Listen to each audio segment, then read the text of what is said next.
Hello everyone. कैसे हैं आप लोग? आशा करता हूं आप हमारे चैनल से लगातार जुड़े हुए होंगे और हमारे नए नए वीडियो का आनंद ले रहे होंगे। इसी क्रम में क्लास 9 के लिए आज आपके सामने हम लाने वाले हैं चैप्टर खाद्य संसाधन और पशु, है ना। इससे पहले वाला वीडियो हम लोग डाल चुके हैं खाद्य संसाधन और पौधे। अब हमारे चैनल पर अगर नए हैं तो पुराने वीडियो को आप जाकर के देख सकते हैं। तो इस क्रम में खाद्य संसाधन और पशु में क्या है, सबसे पहला पशु वर्ड में पशुपालन एक शब्द है ना। पशुपालन का मतलब क्या होता है? तो पशुपालन का मतलब हुआ कि वैसे पशुओं का, है ना, जो हमारे लिए लाभदायक है, जिससे हमें कुछ प्राप्त होता है, उन पशुओं का भोजन, स्वास्थ्य और प्रजनन का अगर हम लोग देखभाल करते हैं तो यही प्रक्रिया जो है वो क्या कहलाती है? पशुपालन के नाम से जानी जाती है ना। यहाँ आज पूरा चैप्टर खाद्य संसाधन पशु का हम लोग जानेंगे। तो पहला हो गया आपका क्या, पशुपालन क्या है यह हम लोगों ने समझा। पशुपालन आखिर हम क्यों करेंगे, पशुपालन से हमें फायदा क्या होने वाला है ना। तो पशुपालन से हमें ढेर सारा फायदा होने वाला है। सबसे पहला फायदा तो है कि दुग्ध उत्पादन बढ़ता है ना। तो दुग्ध उत्पादन में हम लोग जानते हैं कि हमारे यहाँ गाय भैंस मुख्य रूप से जो दूध देने का काम करती है, इसके अलावा बकरी भी है ना। तो औसतन हमारे यहाँ जो गाय दूध देती है, प्रति वर्ष इसका रेशियो जो है वो 200 केजी है। जबकि दूसरे कंट्री से अगर इसका कंपैरिजन आप करते हैं तो ऑस्ट्रेलिया वगैरह में ये जो है वो, ऑस्ट्रेलिया और नीदरलैंड को देखिए तो यहाँ पर आपको 2-3 हजार केजी तक ये दूध देती है, 3,500 केजी तक। स्वीडन में 3,000 केजी तक है क्षमता इसका दुग्ध उत्पादन का। तो जरूरत क्या है इंडिया वैसे क्षेत्रों में, जरूरत क्या है? तो वैसे प्रोडक्ट, वैसे गायों का विकास करना, वैसी नस्लों का विकास करना जिससे हमारी उत्पादन क्षमता क्या हो जाए, कई गुना तक बढ़ जाए, है ना। तो ये हमें करना है। पहला क्या हुआ, दुग्ध उत्पादन। अब दूसरा पॉइंट आप देखिए जिसमें है मांस उत्पादन के बारे में। तो मांस उत्पादन क्या है?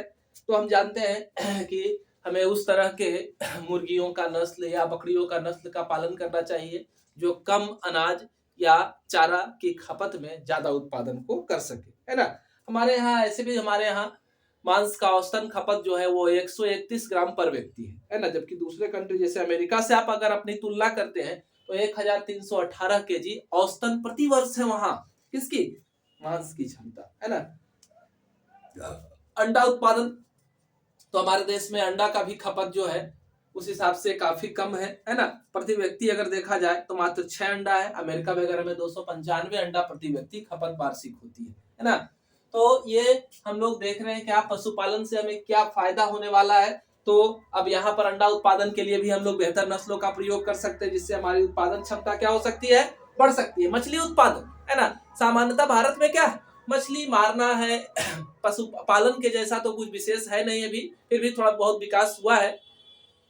लेकिन मुख्य रूप से क्या है कि समुद्री किनारा जो तटीय क्षेत्र है वहां पर जाकर के मछुआरे लोग मछलियों का पालन, मछली को मार करके लाते हैं। लेकिन हम लोग क्या कर सकते हैं, फिशरी क्षेत्र में हम लोग तालाब में लार्ज स्केल पर मछलियों का उत्पादन कर सकते हैं, है ना। उचित तरह के इसके बीज का जिसको फिंगरलिंग्स कहते हैं उसका प्रयोग करके हम लोग अपनी उत्पादन क्षमता को क्या कर सकते हैं, बढ़ा सकते हैं, है ना। और भी हमारे देश में जो पालतू पशु है उनकी कार्य क्षमता थोड़ी कम होती है। हाइब्रिडाइजेशन करके, उनका संकरण करके हम उनकी उत्पादन क्षमता, कार्य क्षमता को भी बढ़ा सकते हैं। हमारे देश में क्या है, बहुत सारे जंतुओं का प्रयोग हम लोग करते हैं जो हमें ऊन देते हैं। जैसे भेड़ हो गया, कुछ बकरी, पाश्मीना, बुल्स वगैरह से हमें अच्छा बुल्स मिलता है, ऊन मिलता है। तो ये सब का हम लोग इन सारे क्षेत्रों के लिए हम लोग क्या करते हैं, तो पालन करते हैं पशु का, ठीक है। अब आगे देखें तो पशुपालन और प्रबंधन को हम लोग समझेंगे। हमारा पशुपालन कोई आज का नया टॉपिक नहीं है, हम लोग वर्षों से जो है पशु का पालन करते आ रहे हैं। उनका मुख्य उद्देश्य जो है हमारा खेती में से आयक होना और साथ साथ क्या है, तो दुग्ध उत्पादन है ना। अपने काम में सहायता लेते हैं, इस सब के लिए हम लोग पशुओं को पालते थे। अब देखिए जैसे कि पहले आपका क्या है, यहाँ गाय वाला कंडीशन को देखिए। हमारे यहाँ गाय की जो नस्लें हैं, साहिवाल है, गिर है, रेड सिंधी है, थरपाकर है, हरियाणवी, है ना। ये सब हमारी कुछ किस्में हैं। और हमारे यहाँ की जो गायें हैं जितने दिन तक दूध देती है ना, नॉर्मली जो दूध देती है तो वो जो दुग्ध श्रवण काल होता है, दुग्ध देने का जो समय होता है, उसी को क्या कहा जाता है, दुग्ध श्रवण काल के नाम से जाना जाता है, जितने दिन तक वो दूध देती है ना। हाल फिलहाल हम लोगों ने क्या किया है, अपनी गाय की नस्लों को कुछ सुधारा है। क्या सुधारा है, तो हम लोगों ने क्या किया है कि कई तरह की हाइब्रिड वेराइटियों का विकास किया है विदेशी नस्लों से मिला करके। इसमें नाम आता है जर्सी, करन, स्विस, करन फ्राइस, हॉल्स्टाइन फ्रीसियन है ना। फ्रीसियन साहिवाल है। हमारे देश में इसके लिए एक संस्था भी है, नेशनल डेयरी रिसर्च इंस्टीट्यूट है ना, हरियाणा करनाल में है। और यह जो है इन प्रजातियों को विकसित करने का काम करता है। हमारी देसी ब्रीड को विदेशी प्रजाति के साथ मिक्स करके एक नई प्रजाति का विकास करने को ही संकरण कहते हैं। अब जैसे देखिए कुछ का नाम यहाँ चर्चा आपका है किताब में, जैसे करन स्विस है ना, इसको हम लोगों ने कैसे बनाया है, तो भारत के साहिवाल और स्विट्जरलैंड की ब्राउन स्विस को आपस में क्रॉस करके हम लोगों ने इसे बनाया है।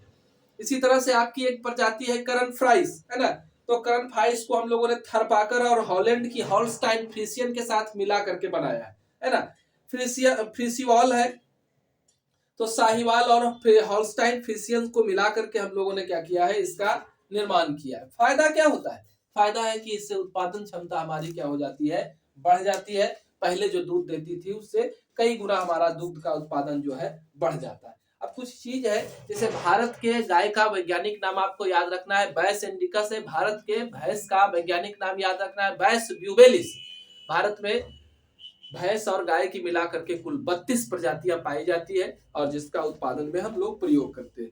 कुछ का चार्ट भी आपको यहाँ दिया हुआ है, जैसे दूध श्रवण काल दिया है हॉल्स्टाइन फ्रीसियन का, तो 3500 लीटर है या 3200 लीटर के आसपास है ना। 300 दिनों तक इसका दूध श्रवण काल है। अब प्रतिदिन लगभग जो है 10 लीटर तक ये दूध देती है। साहिवाल का 2800 लीटर है 300 दिन तक।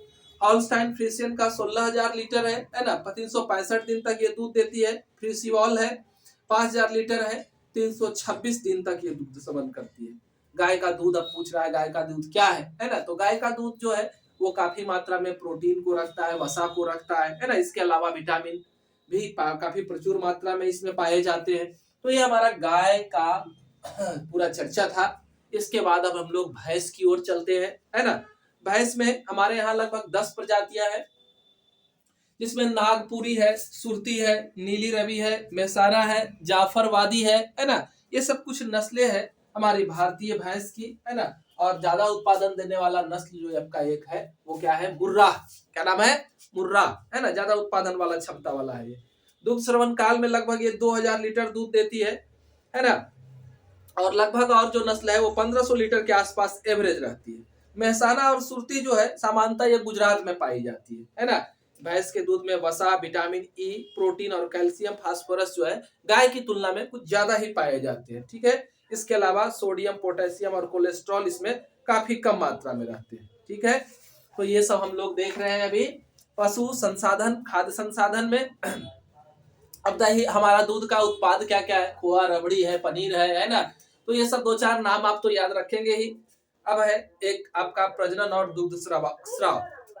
तो प्रजनन का क्या है, प्रजनन 2 तरीके से हो सकता है। एक तो प्राकृतिक प्रजनन जानते ही है ना, और दूसरा है कृत्रिम प्रजनन है। तो कृत्रिम प्रजनन को हम लोगों को जानना है। इसके लिए हमारे चैनल पर एक वीडियो डाला हुआ है, आप उस वीडियो को देख सकते हैं। कृत्रिम वीर्य सेचन के नाम से ही वीडियो आपको मिलेगा, 9 क्लास के प्लेलिस्ट में आप उसे देख सकते हैं। तो वीर्य सेचन है, हल्का सा ओवरव्यू देते चलूंगा। तो कृत्रिम वीर्य सेचन में क्या किया जाता है, जहां से हम कहीं से भी, अमेरिका, ब्रिटेन, फ्रांस के कहीं से भी, है ना, भैंस का क्या कहते हैं, सांड का हम लोग क्या करते हैं, बुल का, है ना, हम लोग क्या करते हैं, तो सीमेन को कलेक्ट कर लेते हैं और उस कलेक्टेड सीमेन को हम लोग लिक्विड नाइट्रोजन में -196 डिग्री सेंटीग्रेड पर प्रिजर्व करके न्यूट्रिशन के साथ उसे रखते हैं और लंबे समय तक उसको वहां से कैरी करके यहाँ भी ला सकते हैं, ठीक है। अब क्या है कि एक बार जो कलेक्टेड सीमेन है, संग्रहित शुक्राणु है, उससे हम लोग एक बार में ढेर सारी गायों का प्रजनन करा सकते हैं, है ना। तो फायदा इसका ये है, बाकी आप उसे पढ़ लेंगे। लगभग अंदाजन क्या है, तो 3000 गायों को एक बार के शुक्राणु से निषेचित किया जा सकता है, ठीक है। तो उसके बाद है एक शब्द आपका आएगा दुग्ध स्राव काल, तो जानिए गए है ना कि जब तक गाय जो है दूध देती है उस पीरियड को ही क्या कहा जाता है, दुग्ध श्रवण काल कहा जाता है। अब एक शब्द है आपका 4 से 6 महीने माना जाता है कि दुग्ध श्रवण काल है, और एक बात जो है वो धेनु अवस्था कहलाती है। 4 से 6 महीने के बाद की अवस्था जो है वो धेनु अवस्था कहलाती है। इसमें दुग्ध की क्षमता घटती है, दूध का गाढ़ापन जो है वो बढ़ता है,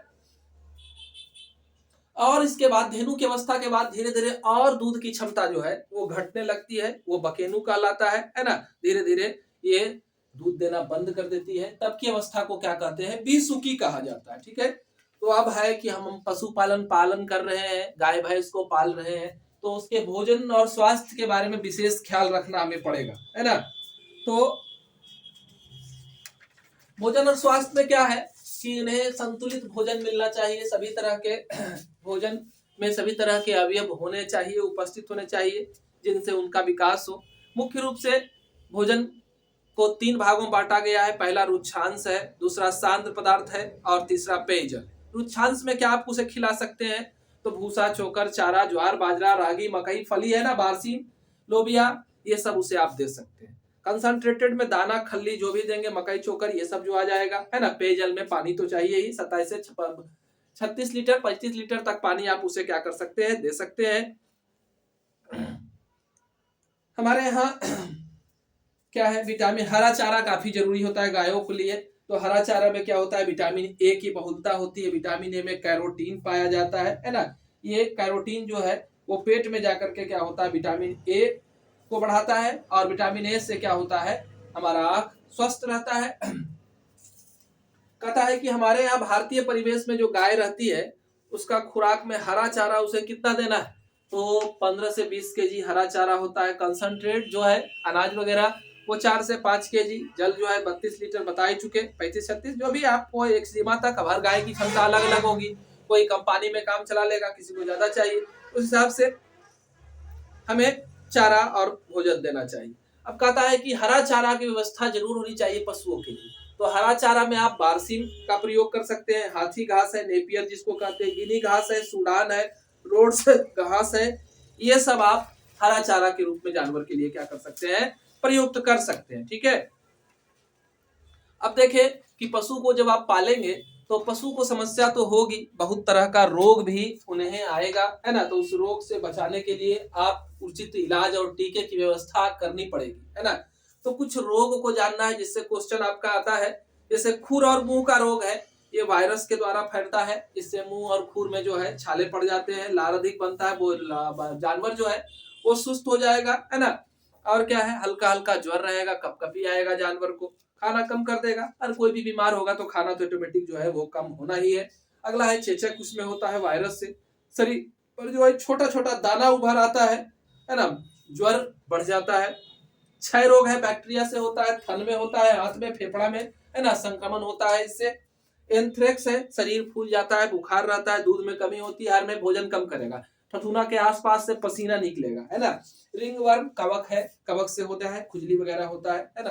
तो इसके लिए आप कर क्या सकते हैं, साफ सफाई पहला अति जरूरी है। जहां पर जानवर रह रहा है उस एरिया को काफी सुरक्षित रखेंगे, साफ सुथरा रखेंगे, है ना। उनके मल जल के निकास के लिए, मलमूत्र, है ना, को निकास के लिए उचित व्यवस्था ढलाव नुमा होना चाहिए, है ना। और फिर साफ सफाई, वेंटिलेटर होना चाहिए, है ना। कुछ देर तक जानवरों को धूप में भी रखना चाहिए। तो ये सब आपका हुआ गाय और भैंस पालन करना है तो, है ना। अब आगे हम लोग चलते हैं किसमें, तो कुक्कुट पालन में चलते हैं। कुक्कुट पालन मतलब आपका वैसा जानवर का पालना जो आपको अंडा भी दे और मांस भी प्रदान करे, है ना।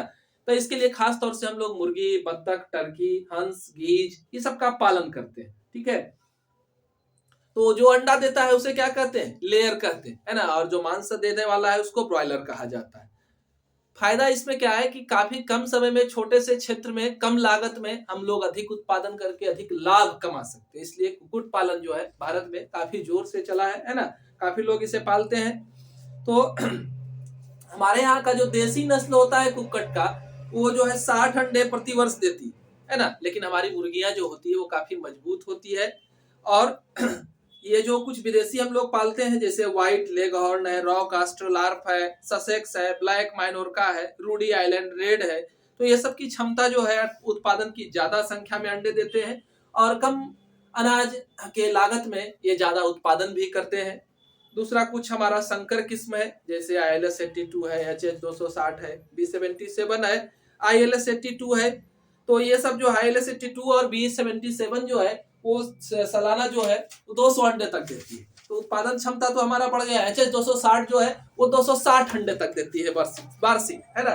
तो ये हमारा फायदा है। देसी नस्ल में क्या है कि 12 अंडे देने के लिए इसको 6 केजी भोजन की जरूरत होती है और हमारा संकर जो है वो 2 केजी। संकर का मतलब क्या, हाइब्रिड, जिसको मिला करके हम लोगों ने बनाया है वो क्या है, संकर किस्म। तो ये जो है मात्र 2 केजी भोजन में हमें इतना प्रदान कर देती है, 12 अंडे दे देती है। तो ये सब फायदा है हमारा।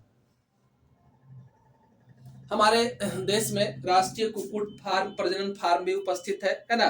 कहाँ कहाँ है, तो ये आपका फार्म भुवनेश्वर, चंडीगढ़, मुंबई, हिसारघट्टा, इतना सारे जगहों में पाया जाता है। पूछेगा क्वेश्चन आपसे कि राष्ट्रीय कुक्कुट प्रजनन फार्म कहाँ कहाँ उपस्थित है। तो ये आप कुक्कुट पालन को देखें। कुक्कुट पालन का आहार क्या चाहिए, तो लगभग इतना आपको उत्पादन होता है 70% आपको खर्च करना चाहिए किस पर, उसके खुराक पर।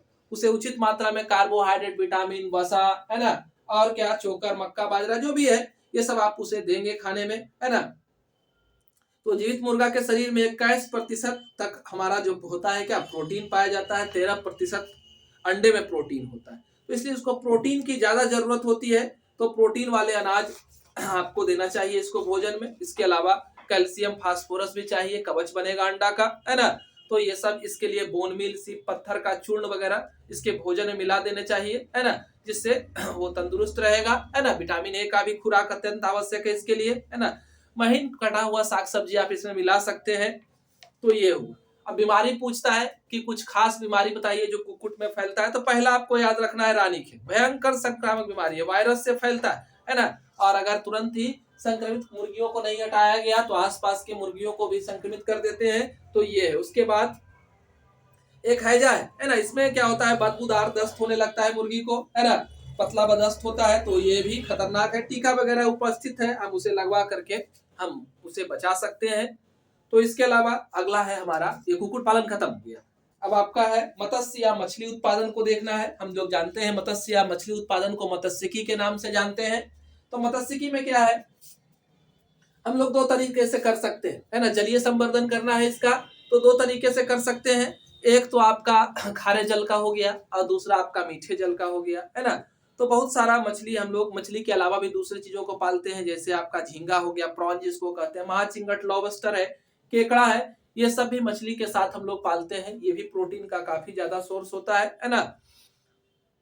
मछली से हमें बहुत सारा चीज प्राप्त होता है, जैसे उसके यकृत से तेल मिलता है, सार्क या कॉड लिवर ऑयल भी बनता है, बहुत ही औषधिपूर्ण है ये।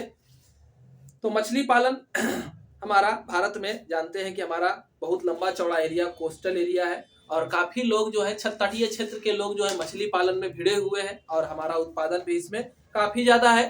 तो 2 तरह का, पहले समुद्री मत्स्यिकी को हम लोग देखते हैं। समुद्री मत्स्यिकी में हमारा 7500 किलोमीटर का एरिया जो है समुद्र का कोस्टल लाइन है और इसमें मछली कौन कौन सी आती है जिसको हम लोग मारते हैं, पकड़ के लाते हैं। सार्डिन है, एनकोविज है, सीयर फिश है, टूना फिश है, व्हील फिश है, mackerel, Bombay duck, silver bellies है, हिल्सा, पॉम्फ्रेट, मुलेट, पेटकी, पर्ल स्पॉट, है ना। ये सब कुछ मछलियां का नाम है जो समुद्र में रहती है। इसके अलावा यहाँ पर झींगा, लॉबस्टर, है ना, केकड़ा, ये सबको भी लोग पालते हैं।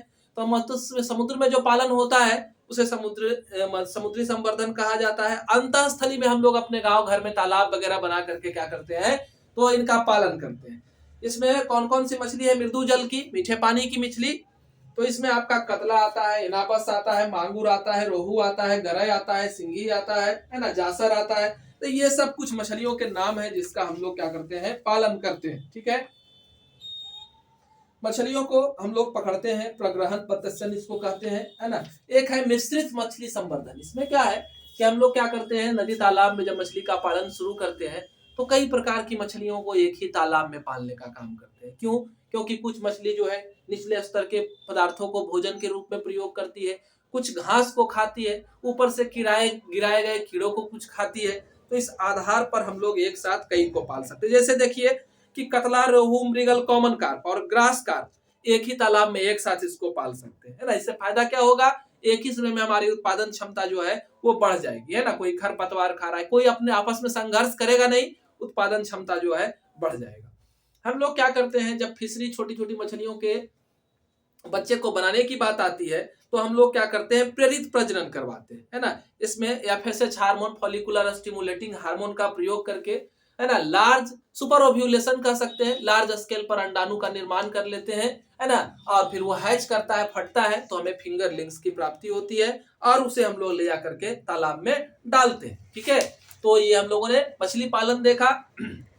उसके बाद एक आपका है मधुमक्खी पालन। मधुमक्खी पालन किस लिए किया जाएगा, हम जानते हैं इसका पालन जो है मधु और मोम के लिए किया जाता है, ठीक है, शहद और मोम के लिए। हम जानते हैं ये एक संघचारी प्राणी है। इसमें इसके जो घोंसला है, हाइप्स है, छत्ता है, उसमें कई तरह की रानी मक्खियां होती है। पहला तो एक रानी मक्खी है ना। उसके अलावा कुछ नर है, ड्रोन जिसको करते हैं, कुछ कार्यकर्ता और सेवक होते हैं, सबका काम बटा हुआ है।